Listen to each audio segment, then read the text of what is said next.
I'm joined by Sean Casey, head teaching professional here at the ClubLink Academy at Glen, Abbey. I see you've got the big stick out, so we're going to have some fun. It's time to hit driver. It's time to warm up with driver before the round. What advice do you give our viewers, our golfers, when hitting driver on the range?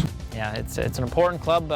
Certainly it'll change your day when it seems like when a golfer's hitting their driver good, they're enjoying the game, and it certainly just makes the game a lot easier when your first shot of every hole is a good one. So I've got some great tips regarding what to think about when hitting a driver on the range before your round of golf.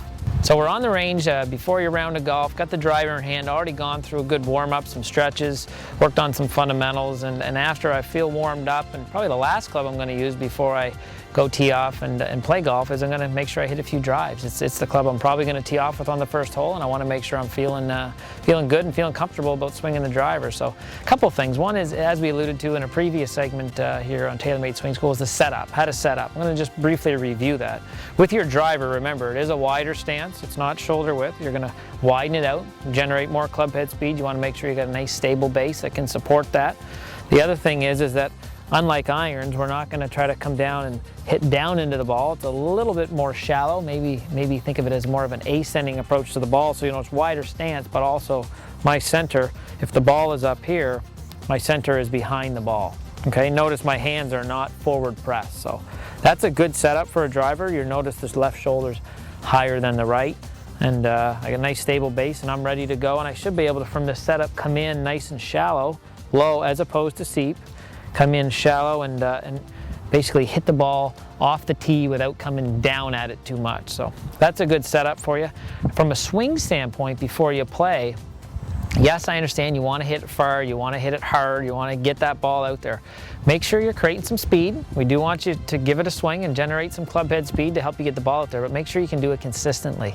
And a couple things I would think about is, one is where you create that speed. You don't want to generate your speed, and I don't know if you could tell or not, but there I felt like, and I heard the sound of the club over here. So it's almost like when people cast the club or throw it from the top, they generate their speed, and you can hear the club head accelerating and swooshing back here.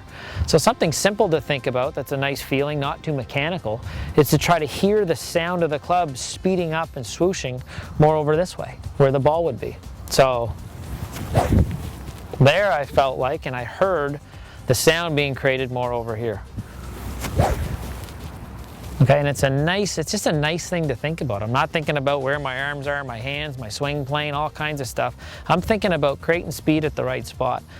And then to add on top of that is just make sure that you can do that and hold your finish.